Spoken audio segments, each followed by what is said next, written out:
भगवान की बोल पार्वती पति हरे हरे महादेव। शंभू शंकर कालर कष्टर। इसलिए सज्जनों कहते हैं ये लक्ष्मी की बहन है। घर के देहली पे नमक को रखें लाल कपड़े में, 12 महीने में एक बार इसको चेंज करें। कहाँ पे चेंज करें?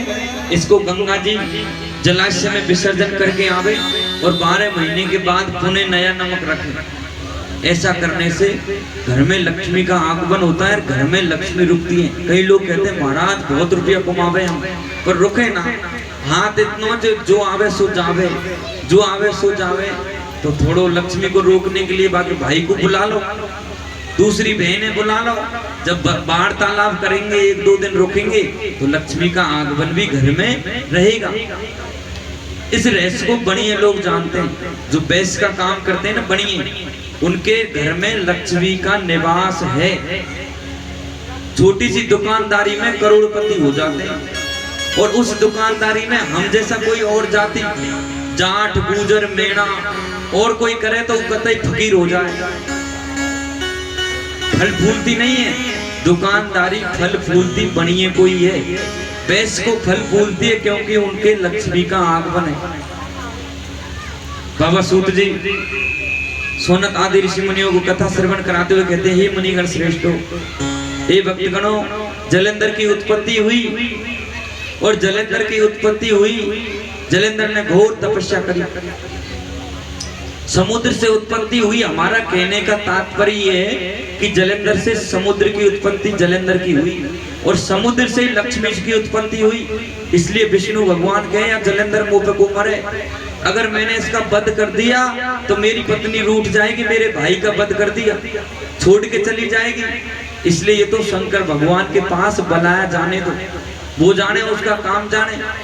जलेंद्र ने सजनों घोर तपस्या करी, उन जलेंद्र का विवाह हुआ। किनके साथ हुआ?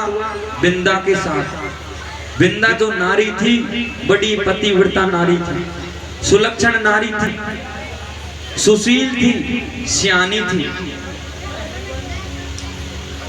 समझने वाली थी, निर्मल स्वभाव की थी, कम बोलने वाली थी। चकर चकर बोले वे भी खराब लगे, और कतई मौन रहे, निर्मल स्वभाव से रहे, सुशील रहे और परमात्मा का भजन करें। सुंदर नारी, सुशील, सियानी, ये लक्षण बताएं पतिव्रता नारियों की।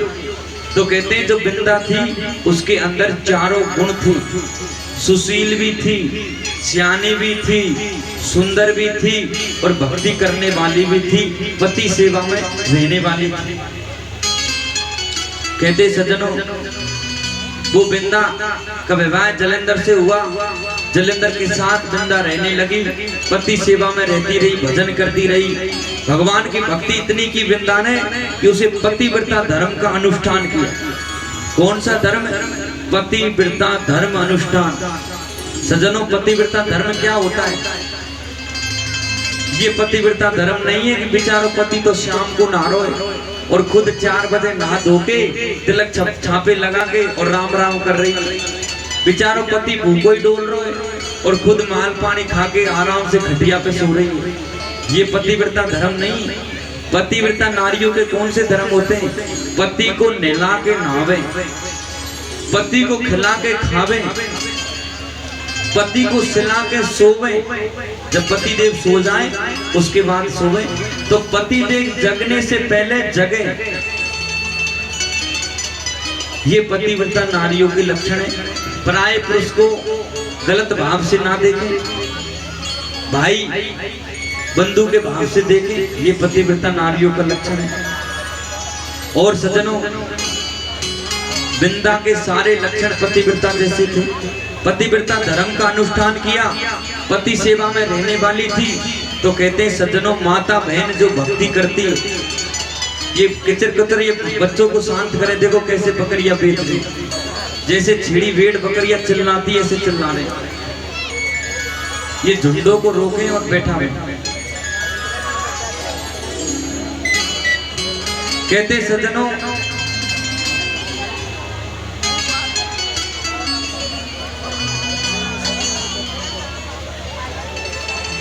पतिव्रता नारी बिंदा अपने पतिव्रता अनुष्ठान धर्म करती है, यज्ञ करती है, बिगड़ पति के पति सेवा में रहती है, पति पूजा करती है।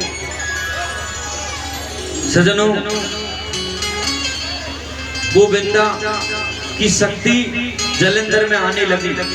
सजनों, जो माता बहन भजन करती है नहीं, उस माता बहनों का भजन कुछ प्रतिशत अपने पति के भाग्य में चले जाता है। सुते ही आप एक माला फेरोगी तो आधा माला का फल पति के भाग्य में चले जाता है। और पति देव जो भजन करता है, धर्म पुण्य कार्य करता है, उसका आधा भाग वाम भाग आसन देना, यानी बरोबर का आधा भाग पति जो पुण्य करे, पति जो पाप करे, पति जो कुछ भी काम करे, उसका आधा भाग स्त्री के भाग्य में चले जाता है। तो बिंदा पतिव्रता व्रत का अनुष्ठान कर रही थी और उस बिंदा की तपस्या, बिंदा की भक्ति, बिंदा की शक्ति जलंधर में चली जाती है। जलंधर की शक्ति बढ़ने लगी। अब जब आदमी की शक्ति बढ़े तो वो उठक पुटक करे, उल्टा सीधा काम करे। आवश्यकता से ज्यादा माया आदमी को सुखी नहीं रहने देती।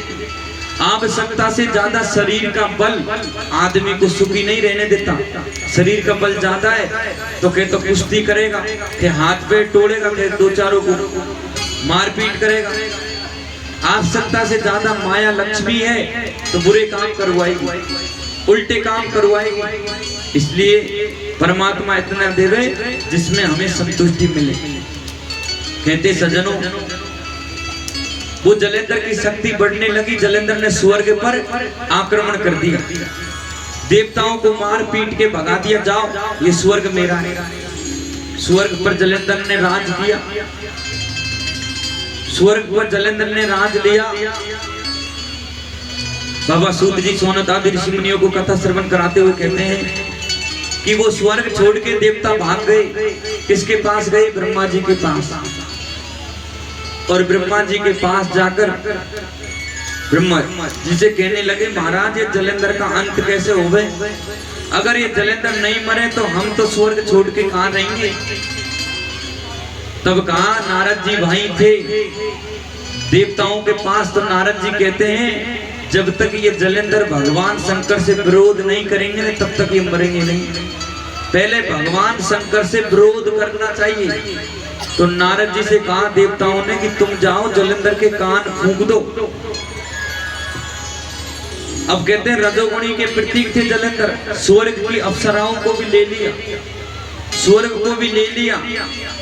बिंदा भी जिनके पास है, अब उनकी तृष्णा और बढ़ने लगी कि अब तो मैं क्षीर सागर पर आक्रमण करूं, कैलाश पर्वत में आक्रमण करूं, और इसको भी मैं ले लूं। आदमी की जब तृष्णा बढ़ती है ना, जब आदमी मरता है, काम क्रोध मद लोभ ये सब नाथ नरक के पंथ, और इनको जो तज भगवान को भजता है वो भगवान को पाता है। तो मन में ज्यादा कामना भी अच्छी नहीं है, मन में ज्यादा तृष्णा भी अच्छी नहीं है। तो कहते हैं जलंधर की तृष्णा बढ़ी। नारद जी ने कान क्या फूके, हे जलंधर तेरी बिंदा तो कुछ भी सुंदर नहीं है, तेरी बिंदा तो कुछ भी पतिव्रता धर्म को निभाने वाली नहीं है। जगत जननी माँ भवानी इतनी सुंदर है, इतनी मर्यादावान है। मेरे मन में आवे जलंधर तू अगर वो भवानी से विवाह करे, उसको छीन के लिया है तो बहुत अच्छा रहेगा। नारद जी ने जैसे ही कान फूटे, अब राक्षस की उल्टी गिनती चालू। अब माँ भवानी की तरफ कुदृष्टि डाली। जैसे ही कुदृष्टि डाली, वो जलंधर वेशभूषा बदलकर छलिया बनकर भगवान शंकर की भूषा वेश बनाकर कैलाश पर्वत पर चले जाता है। माँ भवानी को देखता है कुदृष्टि से, तो माँ भवानी समझ जाती है वो जगत जननी है। जैसे ही उन्होंने समझा कि ये मेरे पति शंकर नहीं है, ये तो जलंधर है, क्रोध में भरी। जैसे ही भवानी क्रोध में भरी, जलंधर दुम दबा के भाग के आ गए।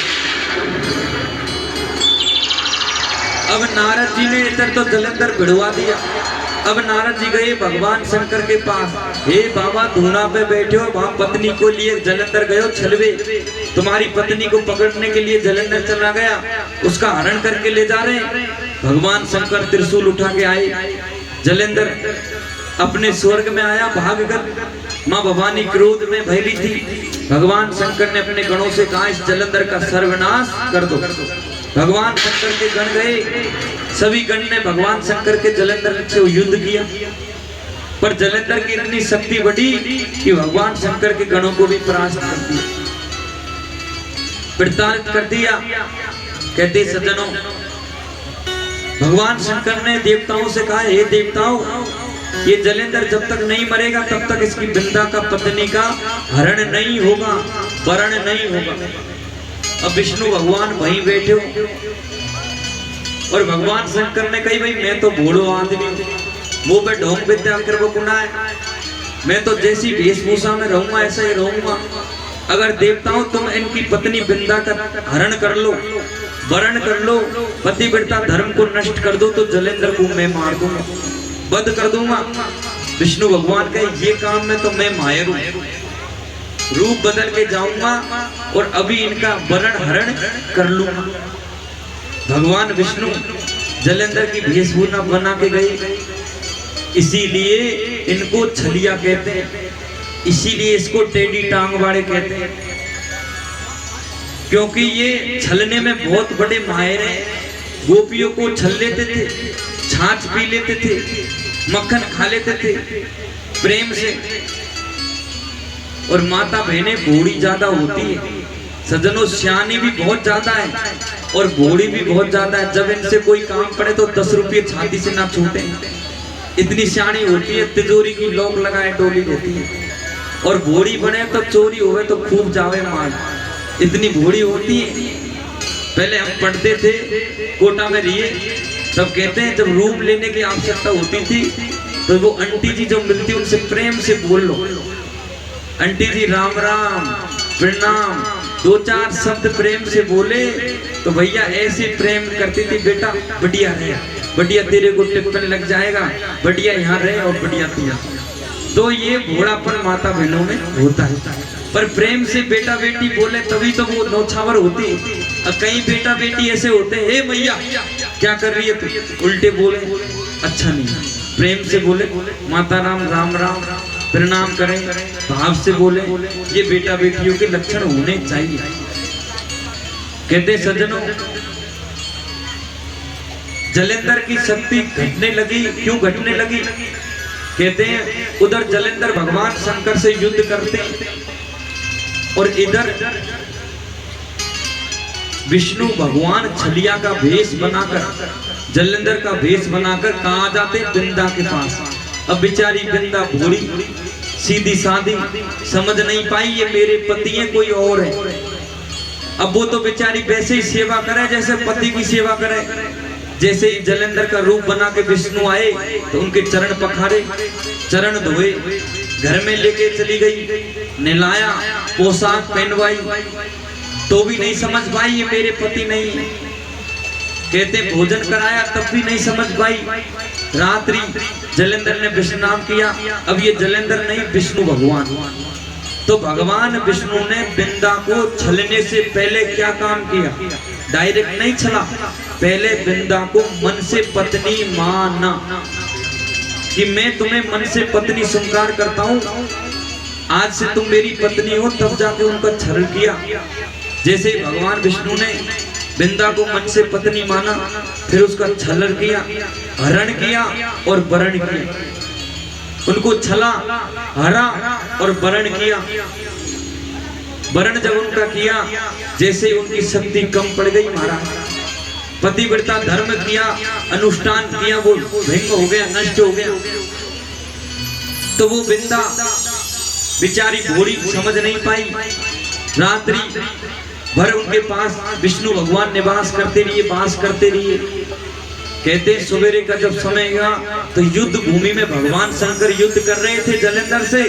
भगवान शंकर ने उठाया त्रिशूल, गर्जना हुई, त्रिलोकी कांपने लगी। कहते हैं भगवान शंकर के त्रिशूल के प्रकोप से पृथ्वी भी हिलने लग जाती, ये पृथ्वी भी थरथर कांपने लग जाती। भगवान शंकर ने त्रिशूल उठाया और त्रिशूल उठाकर जलंधर पे फेंका। जलंधर का सर कटकर वो बिंदा की गोद में जाके गिर पड़ा। जैसे ही वो जलंधर का सर कटकर बिंदा की गोद में गिरा, सज्जनों, बिंदा बेचारी भूरी समझ नहीं पाई, रोने लगी। एक तो सामने बैठा है, बगल में बैठा है, एक मेरे गोद में मरा हुआ पड़ा, इसका मतलब मैं ठुकरा गई, जरूर मेरे साथ छल हो गया। जब क्रोध में बिंदा भरी तो वो नारायण हरि शंख गदा चतुर्भुज भेष बना लिया कि तुझे छलने वाला मैं ही हूं, कोई और नहीं। जैसे ही चतुर्भुज भेष बनाया, बिंदा को क्रोध आया कि हे विष्णु, तेरा हृदय थरथर का हो गया, जो मुझ जैसी पतिव्रता नारी को तू छलने आ गया, मेरा हरण किया, मेरा वरण किया, और तेरे एक तिल रति भर भी तेरे मन में दया भाव नहीं थी, रति भर भी तेरे हृदय में मेरे पति के प्रति दया नहीं थी। सज्जनों, भगवान विष्णु को श्राप दे दिया। क्या श्राप दिया? मैं बिंदा, हे विष्णु, तुझे श्राप देती हूँ कि तू पत्थर का रूप धारण कर ले, शिला का रूप धारण कर ले, पत्थर के समान तेरा हृदय हो गया, इसलिए तू पत्थर बन जा। भगवान विष्णु ने श्राप को स्वीकार किया और बिंदा से कहा, बिंदा, मैंने धर्म के लिए तेरी वरण किया है और मैंने इस जगत को बचाने के लिए तेरा वरण किया है। अगर तेरा वरण नहीं होता तो तेरे पति मरते नहीं, तेरे पति का वध नहीं होता, क्योंकि तेरी शक्ति उनके ढाल बनकर उनके ऊपर रह रही थी। भगवान विष्णु भी बिंदा को श्राप दे देते हैं कि तूने मुझे श्राप दिया, मैं भी तुझे श्राप देता हूं कि मैं विष्णु पत्थर की शिला जब तक भोजन स्वीकार नहीं करूंगा तब तक तू मेरे शरीर के स्पर्श न हो जाए, मैं जब तक पानी नहीं पीऊंगा जब तक तू मेरे शरीर से स्पर्श ना हो जाए, और तू एक वृक्ष का रूप धारण कर ले। अब वो वृक्ष बना, वो कौन वृक्ष बना? कहते बिंदा ने तुलसी का अवतार लिया और एक वृक्ष रूप में प्रकट रही। जो भगवान विष्णु शिला बने वो शालिग राम कहलाए, शिला शालिग राम। बिंदा ये तुलसी का रूप बनाया, अभी भी तुलसी को सब्र नहीं है और तुलसी श्राप देती है किसको? भगवान शंकर को।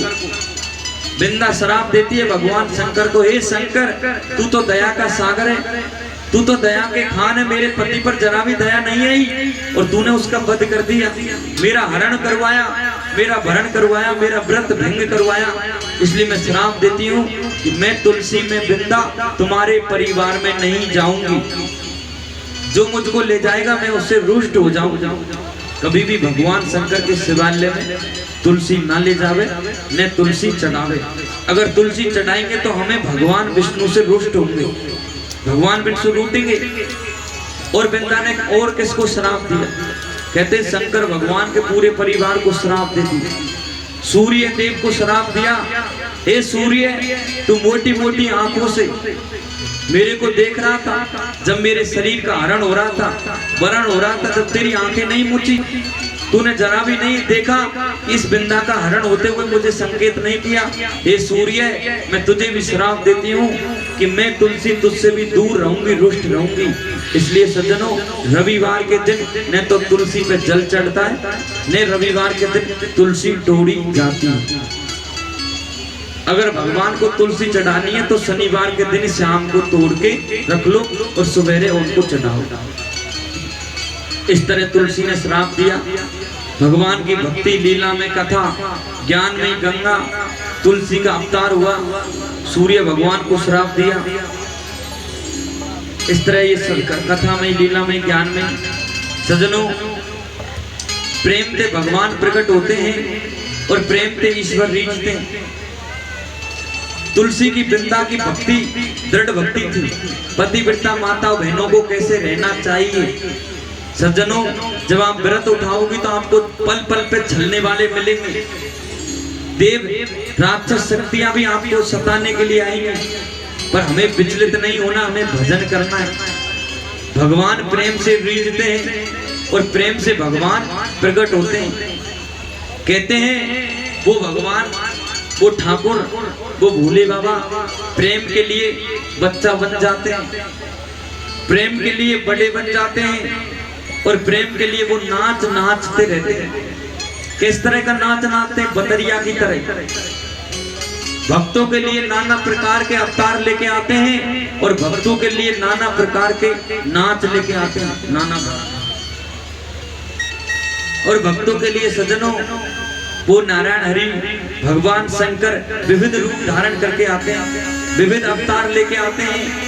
भक्तों के लिए, भक्तों का हित करने के लिए वो चोर भी बन जाते हैं और भक्तों का हित करने के लिए वो शत्रु भी बन जाते हैं। भक्तों का हित करने के लिए वो रण छोड़कर भाग भी जाते हैं और रण छोड़ के लाते हैं। भक्तों के हित के लिए वो युद्ध भूमि में आके अपनी प्रतिज्ञा को भी भूल जाते हैं, प्रतिज्ञा को भूल जाते हैं, मैंने क्या प्रतिज्ञा निभाई, और भक्त की रक्षा करने के लिए वो प्रतिज्ञा को भूलकर भक्त की रक्षा करता है।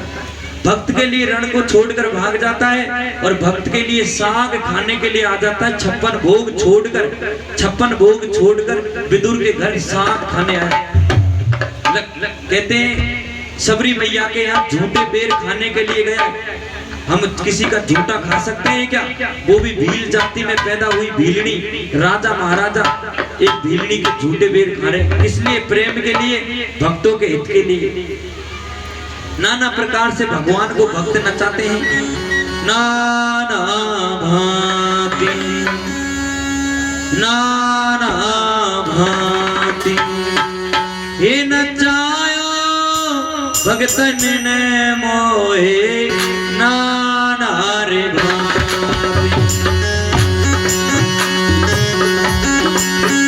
ओ नचायो भगतन ने मोहे,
जिन्हें पुकारो तज गरुड़ सिधारो, पुकारो तज गरुड़ सिधारो, गाय गाय कुसिधारो सुन प्रेम की पुकार, गाय कुसिन सिधारो सुनी प्रेम की पुकार, जी पुकारी सुन लीजिए गिरधारी, जी पुकारी सुन लीजिए गिरधारी, कोई आस है तिहारी और जाओ काके द्वार, कोई आस है तिहारी और जाओ काके द्वार।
सुध भूलो तन की। प्रहलाद ने पुकारो नरसिंह रूप धायो, प्रहलाद ने पुकारो नरसिंह रूप धायो। हिरण्यकश्यप कुमारो सुध भूलो तन की, हिरण्यकश्यप कुमारो सुध भूलो तन की।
राजधानी की गिलानी ताज दीनी राजधानी, वही धूप को गिलानी ताज दीनी राजधानी। मैंने माया पहचानी मोहे मिलो एक गिरधारी, मैंने माया पहचानी मोहे मिलो एक गिरधारी। कहूँ अस्त्र में उठाऊं तो रण छोड़ भाग जाऊं, कहीं शास्त्र में उठाऊं रण छोड़ भाग जाऊं। कहूँ प्रतिज्ञा भुलाऊं तो भीख मांग खाऊं,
लक्ष्मी को भरतार चारों वेदन को सार, लक्ष्मी को भरतार चारों वेदन को सार।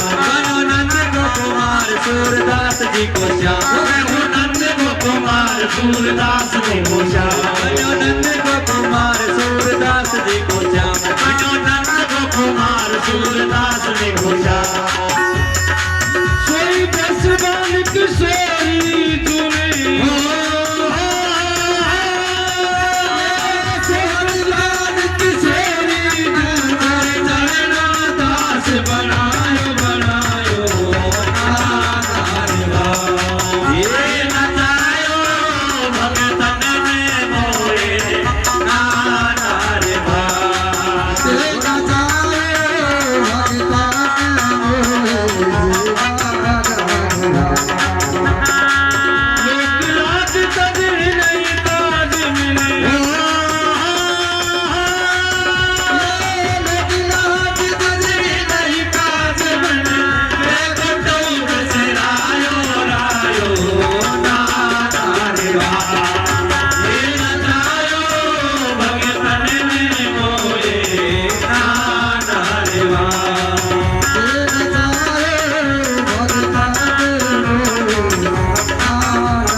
बोल शंकर भगवान की जय, बोल गुरुदेव भगवान की जय, बोल पद्मेश्वर अवतार की जय, बोल सच्चे दरबार की जय, बोल पार्वती पति हर हर महादेव।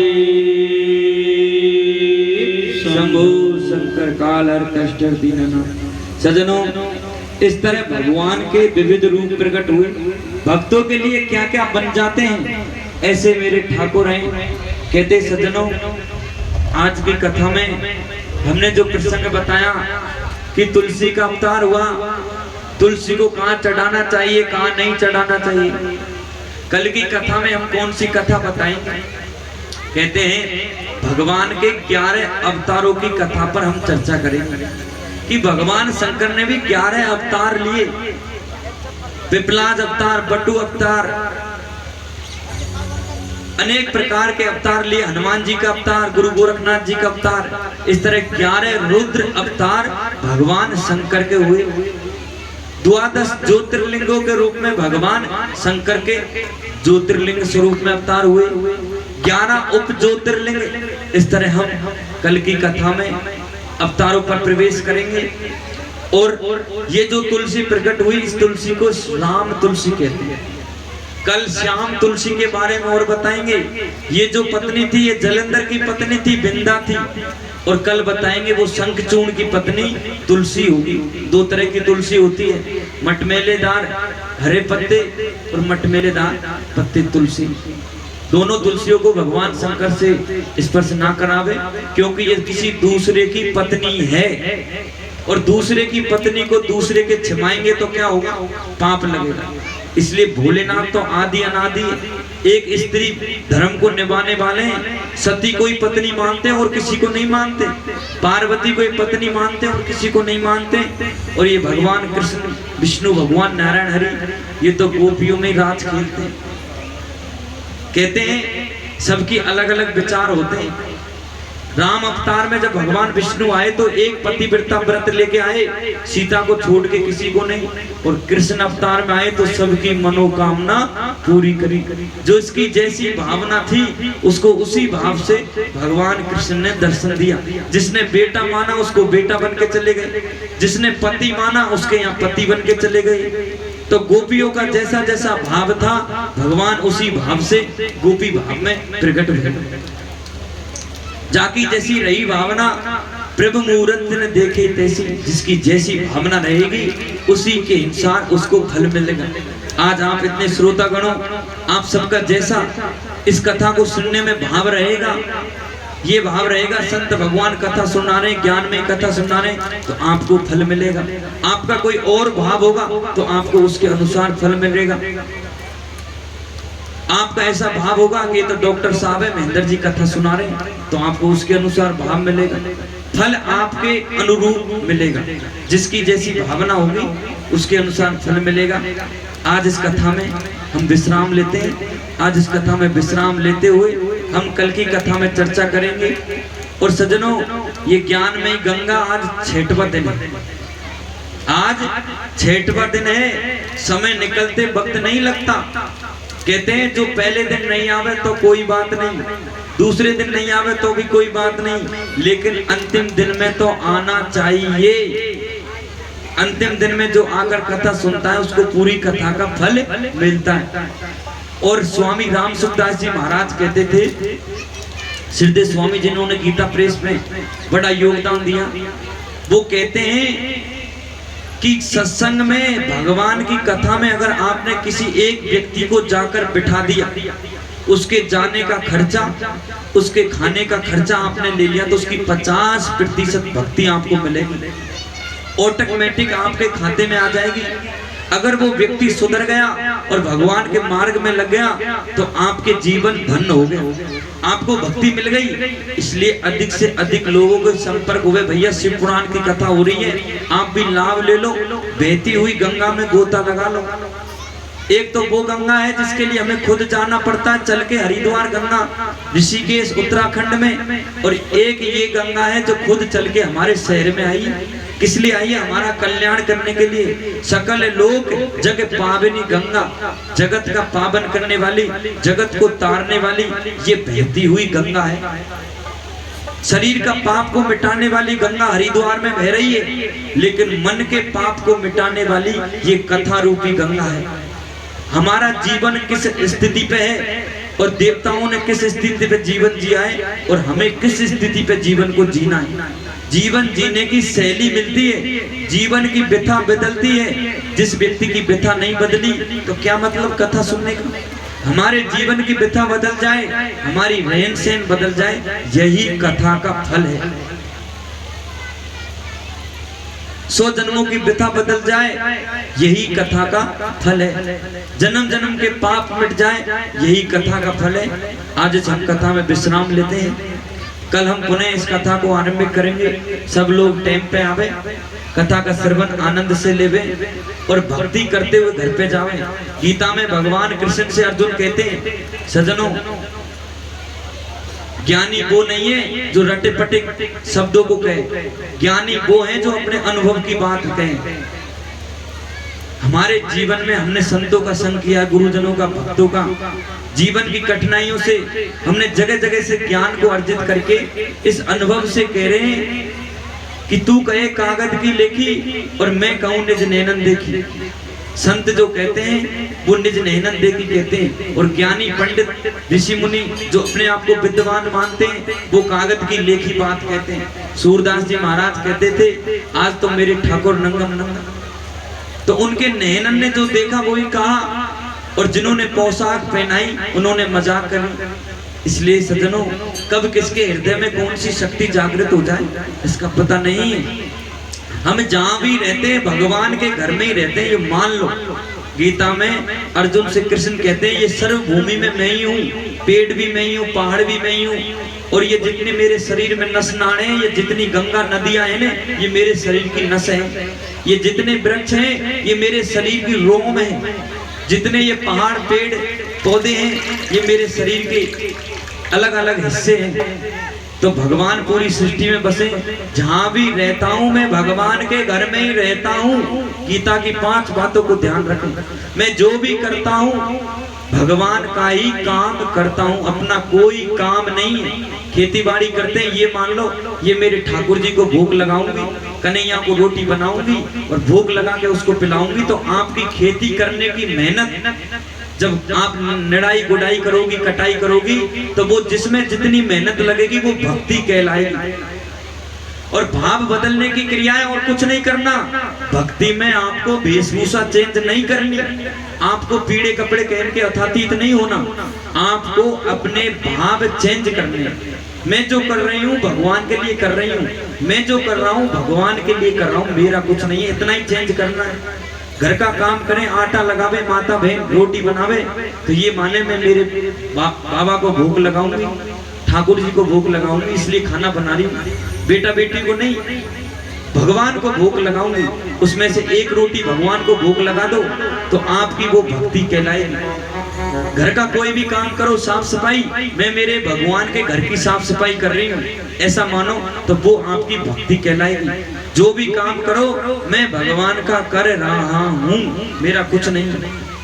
हम जहाँ भी रहते हैं भगवान के घर में रहते हैं। हम जो भी काम करते हैं भगवान का ही काम करते हैं। हम जो भी शुद्ध सात्विक प्रसाद पाते हैं भगवान का ही प्रसाद पाते हैं। और भगवान के प्रसाद से भगवान की जनों की सेवा करते हैं। अपना कुछ नहीं है लाला, सब भगवान परमात्मा का दिया है। आरती में तो सब कहे तेरा तुझको अर्पण क्या लागे मेरा। और देर देखो, कोई कहे भैया शरीर को एक हाथ का आर्डर दे देना, तू कहे ना तेरा तुझको अर्पण क्या लागे मेरा, नहीं दे सकते। इस तरह भगवान को अपने आप को दे दो। जब अपने आप को दे दोगे तो वो परमात्मा खुद तुमको भी दे देगा। इसलिए उसके अधीन हो जाओ, चलते फिरते उसको स्मरण करते रहो। छोटा बच्चा बन के उसको भजो। बड़े बनने में नुकसान है, हम रोज रोज कहते हैं बड़े बनने में हानि है। बड़ा बनोगे तो आपको खुद चलकर उसके पास जाना पड़ेगा, और छोटा बनोगे तो वो खुद दौड़ता हुआ तुम्हारे पास आ जाएगा।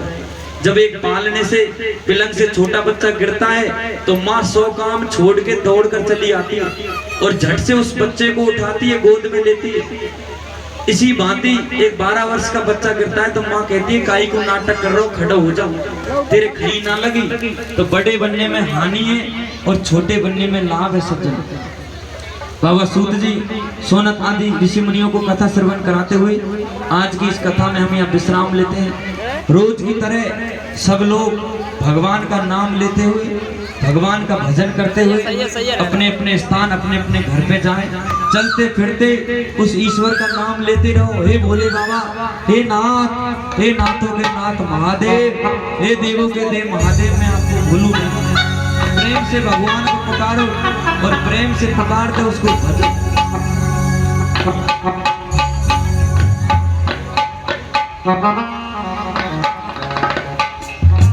सब लोग अपने अपने स्थान पर खड़े रहें। किसी के हाथ में आरती नहीं आवे तो हावलट ना करें, मानस पूजा करें। मन से ये माने मेरे हाथ में भगवान की आरती है और मैं भगवान ठाकुर जी भोले बाबा की पूजा कर रहा हूँ। मन से मानस पूजा की बड़ी महानता है। अपने अपने स्थान से आगे